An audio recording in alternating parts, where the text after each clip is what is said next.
9 ദിവസത്തെ ജയിൽവാസത്തിന് ശേഷം അരവിന്ദ് കെജ്രിവാൾ വീണ്ടും തെരഞ്ഞെടുപ്പ് ഗോതയിലേക്ക് ഇറങ്ങി വന്നു. ഇന്ത്യ മുന്നണിയുടെ രൂപീകരണത്തിന് ശേഷം വളരെ ശക്തമായ രീതിയിൽ ഇന്ത്യ മുന്നണിക്ക് വേണ്ടി സീറ്റ് ഷെയറിങ്ങിനും ബാക്കി തെരഞ്ഞെടുപ്പ് തന്ത്രങ്ങളും രൂപീകരിച്ചുകൊണ്ടിരുന്ന സമയത്താണ് ഒരു കള്ളക്കേസിൽ EDയുടെ സമൻസിന്റെ അടിസ്ഥാനത്തിൽ അരവിന്ദ് കെജ്രിവാളിന് ജയിലിലേക്ക് പോകേണ്ടി വന്നു. ഡൽഹി മദ്യനയ അഴിമതി കേസ് എന്നുള്ളത് പലവരും സംസാരിച്ചിട്ടുള്ള കാര്യമാണ്. ശരത്ചന്ദ്ര റെഡ്ഡി എന്ന ആന്ധ്രാപ്രദേശിലെ ഒരു മദ്യ വ്യവസായിയെ ED ഡൽഹി മദ്യനയവുമായി ബന്ധപ്പെട്ട് അറസ്റ്റ് ചെയ്യുന്നു. അദ്ദേഹത്തെ സാക്ഷിയായി ആദ്യം വിളിച്ചു വരുത്തുന്നു.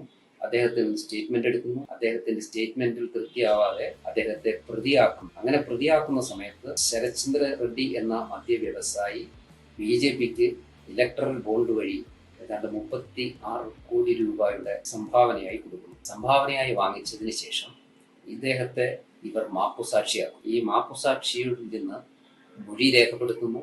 അരവിന്ദ് കെജ്രിവാളിനെതിരെയുള്ള മൊഴിയുടെ അടിസ്ഥാനത്തിൽ അരവിന്ദ് കെജ്രിവാളിന് സമൻസ് അയക്കുന്നു.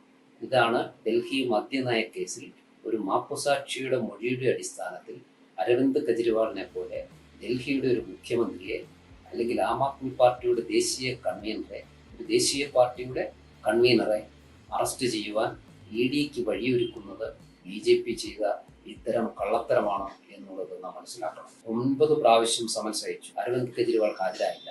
കാരണം താൻ പ്രതിയല്ലാത്ത ഒരു കേസിൽ ഹാജരാവേണ്ട ആവശ്യമില്ല എന്നുള്ളത് തന്നെയായിരുന്നു അരവിന്ദ് കെജ്രിവാളിന്റെ നിലപാട്.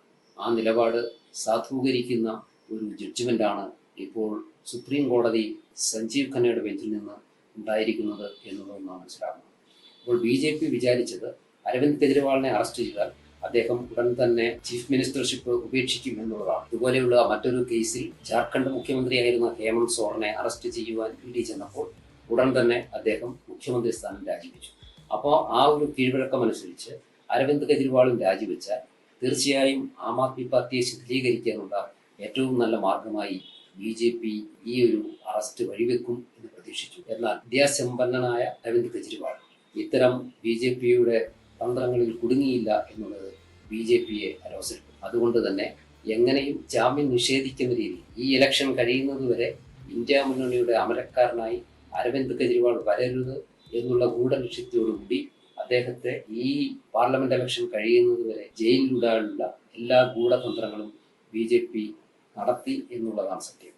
എന്തുകൊണ്ടാണ് BJP അരവിന്ദ് കെജ്രിവാളിനെ ഇത്രമാത്രം പേടിക്കുന്നത് എന്ന് നാം മനസ്സിലാക്കണം. ഡൽഹിയിൽ വർഷങ്ങളായി BJPയും കോൺഗ്രസുമായിരുന്നു അധികാരത്തിലെങ്കിൽ അവരെ നിഷ്പ്രഭമാക്കിക്കൊണ്ട് 2012 ഉദയം കൊണ്ട ആം ആദ്മി പാർട്ടി 2013 ഡൽഹിയിൽ നടന്ന ഇലക്ഷനിൽ വൻ ഭൂരിപക്ഷത്തോടുകൂടി വിജയിച്ചു. അവിടെ ഭരണം പിടിച്ചെടുത്തു. 2015 വീണ്ടും ഇലക്ഷൻ നടന്നപ്പോൾ 70 സീറ്റുകളിൽ 67 സീറ്റ് നേടിക്കൊണ്ടാണ് ഡൽഹിയിൽ മുഖ്യമന്ത്രിയായി അരവിന്ദ് കെജ്രിവാൾ രണ്ടാമതും തിരിച്ചെത്തിയത് എന്ന് നാം മനസ്സിലാക്കണം. 2020 വീണ്ടും ഇലക്ഷൻ നടന്നപ്പോൾ 70-ൽ 62 സീറ്റുകളുമായി വീണ്ടും ആം ആദ്മി പാർട്ടിയും അരവിന്ദ് കെജ്രിവാളും വിജയിക്കുകയാണ്. അപ്പോൾ ഡൽഹി ഒരിക്കലും ആം ആദ്മി പാർട്ടിയെ കൈവിടില്ലെന്നും ആം ആദ്മി പാർട്ടി ഉള്ളിടത്തോളം ഡൽഹിയിൽ ഭരിക്കാൻ കഴിയുകയില്ല എന്ന് മനസ്സിലാക്കിയ BJP എങ്ങനെയും അരവിന്ദ് കെജ്രിവാളിനെ തകർക്കുക, ആം ആദ്മി പാർട്ടിയെ തകർക്കുക എന്ന ഗൂഢലക്ഷ്യത്തിലേക്ക് നീങ്ങുകയാണ് ചെയ്തത്. അപ്പോൾ അരവിന്ദ് കെജ്രിവാൾ ഇന്ത്യ മുന്നണിയുടെ നേതൃത്വത്തിലേക്ക് വന്നാൽ ഡൽഹി പോലെ മറ്റ് സംസ്ഥാനങ്ങളും പിടിച്ചടക്കുമെന്നും ഇതിനിടയ്ക്ക് 2022 പഞ്ചാബിൽ നടന്ന തെരഞ്ഞെടുപ്പിൽ പഞ്ചാബിലെ ഏതാണ്ട് 70% വോട്ടുകൾ നേടിക്കൊണ്ട് സീറ്റുകൾ നേടിക്കൊണ്ട് അവിടെയും ആം ആദ്മി പാർട്ടി ഭരണം പിടിച്ചെടുത്തു എന്നുള്ളത് നാം മനസ്സിലാക്കണം. പിന്നീട് ഗുജറാത്തിൽ ഏതാണ്ട് 13% വോട്ടുകൾ നേടിക്കൊണ്ട് 6 MLA-മാരെ അവിടെ വിജയിപ്പിക്കുവാൻ ആം ആദ്മി പാർട്ടിക്ക് കഴിഞ്ഞു. ഒപ്പം ഗോവയിലും പാർട്ടിക്ക് MLA-മാരുണ്ട്. ചുരുക്കത്തിൽ ഇന്ത്യ ഒട്ടാകെയുള്ള സംസ്ഥാനങ്ങളിൽ ആം ആദ്മി പാർട്ടിയും അരവിന്ദ് കെജ്രിവാളും നേടുന്ന വിജയം BJPയെ തികച്ചും അസ്വസ്ഥരാക്കി. കോൺഗ്രസിനെ പോലെയല്ല ആം ആദ്മി പാർട്ടിയെ വളർത്തിവിട്ടാൽ തങ്ങൾക്ക് ദോഷം ചെയ്യുമെന്ന് മനസ്സിലാക്കി BJP ആം ആദ്മി പാർട്ടിയെയും അരവിന്ദ് കെജ്രിവാളിനെയും തകർക്കുവാൻ ശ്രമിക്കുന്ന ഗൂഢലക്ഷ്യങ്ങളുടെ ഭാഗമായാണ് അദ്ദേഹത്തെ അറസ്റ്റ് ചെയ്ത് ജയിലിലടച്ചത് എന്ന് നാം മനസ്സിലാക്കണം.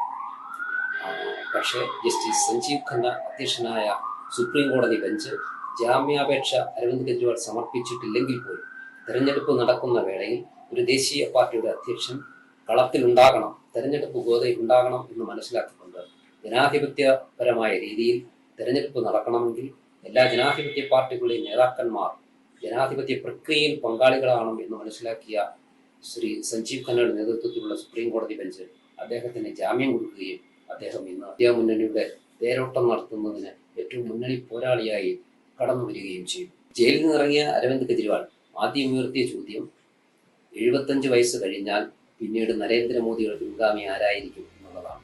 അപ്പോൾ 75 വയസ്സ് തികയുമ്പോൾ പ്രധാനമന്ത്രി രാജിവെക്കുമോ, നരേന്ദ്രമോദി വീണ്ടും വിജയിച്ചാൽ രാജിവെക്കേണ്ടി വരില്ലേ, അപ്പോൾ നിങ്ങൾ കൊടുത്ത ഗ്യാരണ്ടിയൊക്കെ ആര് നടപ്പിലാക്കും എന്ന ചോദ്യത്തിന് ഉത്തരം പറയുവാൻ പ്രധാനമന്ത്രി നരേന്ദ്രമോദിയും അദ്ദേഹത്തിന്റെ വലങ്കൈയായ അമിത്ഷാ ഉൾപ്പെടെയുള്ള നേതാക്കന്മാർ ബുദ്ധിമുട്ടുന്നതാണ് നാം കണ്ടത്.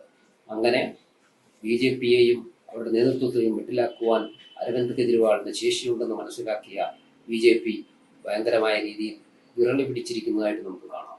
ഇത്തരത്തിലാണ് പോക്കെങ്കിൽ തീർച്ചയായും ഇന്ത്യ മുന്നണി തന്നെ അധികാരത്തിലെത്തുമെന്നും അതിൻ്റെ ഏറ്റവും മുന്നിൽ ഏറ്റവും സമുന്നതനായ നേതാവായി അരവിന്ദ് കെജ്രിവാൾ വരുമോ എന്നും BJP പേടിക്കുന്നു എന്നുള്ള കാര്യത്തിൽ യാതൊരു സംശയവുമില്ല.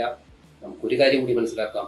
ജൂൺ 4-ാം തീയതി റിസൾട്ട് വരുമ്പോൾ ആം ആദ്മി പാർട്ടി വളരെ ശക്തമായ നേതൃത്വത്തിൽ ഉണ്ടാകുമെന്നും ഇന്ത്യ മുന്നണി അധികാരത്തിൽ വരുമെന്നും അങ്ങനെ വന്നാൽ ഒരുപക്ഷെ ഇന്ത്യയുടെ ഭാവി പ്രധാനമന്ത്രിയായി അരവിന്ദ് കെജ്രിവാളിനെ മറ്റ് സഖ്യകക്ഷികൾ ഉയർത്തിക്കാട്ടും എന്ന് BJP പേടിക്കുന്നു. തീർച്ചയായും അരവിന്ദ് കെജ്രിവാൾ ഇന്ത്യയുടെ ഭാവി പ്രധാനമന്ത്രിയാകാനുള്ള എല്ലാ സൂചനകളും അദ്ദേഹത്തിന്റെ പ്രവർത്തനങ്ങളും ഒപ്പം ജനതാൽപര്യം മുൻനിർത്തി ഡൽഹിയിലും പഞ്ചാബിലും നടത്തുന്ന പ്രവർത്തനങ്ങളും ഉതകും എന്നുള്ള കാര്യത്തിൽ യാതൊരു സംശയവുമില്ല.